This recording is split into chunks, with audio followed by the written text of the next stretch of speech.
practice. Keep practicing on trying to stay alive when you're killing yourself all alone. Man, you people just don't get it. Humans. Yeah, I'm kind of a little bit concerned about all of you that call yourself being human beings right now.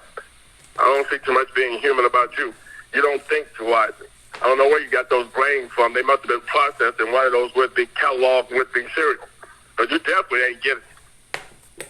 You know, in the melanated world, excuse me, United Nations, I can't talk to the melanated world because the whole entire United world is got a mixture of melanated people all over it. Believe it or not, the melanated people outnumbers everyone on this planet, whether they want to believe it, whether they want to even express it. Melanated people, I'm talking about people of color, outnumber everybody on the planet of those that classify themselves to be the majority. In other words, I'm talking to you white people. You don't outnumber anybody. You know, you can go to certain nations and you will find no white people on it whatsoever. None. You will find none. But I guarantee you, every nation, every planet you go to, you will find that there are melanated people of color already there. It always was, it always will be. But you white people, you haven't been around that long. And I don't care about them trying to pretend in Europe that that's where life started from. You have to understand that Europe wasn't always white folks there. Europe, once upon a time, yes, it was there, and the people, they existed there. But those people were black in color. That land was called U-R, Earth, the land of Earth. Not E-U-R-O-P-E, but it was U-R, period. That meant the land of Earth. That is the land that Abraham, Isaac, and Jacob first started from. And that land wasn't floating across some would-be so-called eastern would-be hemisphere where it could classify itself to be separate from the north. So stop it. All of that was done by some deranged, five crazy white boy who decided he wants to write history for himself to make himself look like because he's in a pink skin that it made him period of all other things on the planet.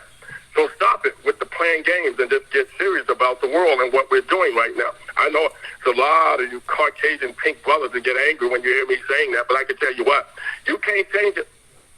Excuse me, you done hung, whipped, killed enough niggas, but you haven't changed the fact that the world still has them and they're still multiplying, while even you yourself is beginning to lose your nationality. You begin to lose your people. You want to know why? Because you couldn't keep your daughters in the house. And you couldn't keep your would-be so-called hard-headed sons in the house. And they decided to go out and find some dark meat, and now you feel threatened because you're even losing yourself would-be so-called identity based upon that alone. So don't become bothering me and bugging me about your would-be so-called heartaches and your troubles that you're going through in your personal life with your family. You look around in your house. I've already told you that. I told you this back in 10. I told you this back in 2005. I told you, look around your kitchen table right now. Take a look around. You see that little black boy that's just sitting there to your right?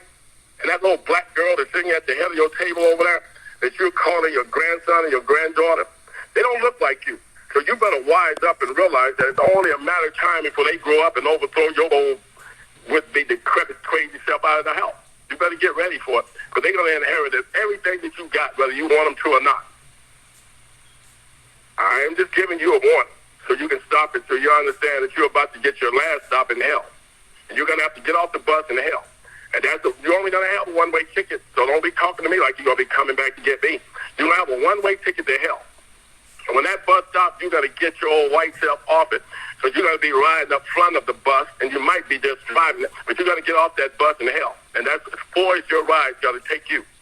I'm just telling you the truth. I know I'm angry at a lot of people.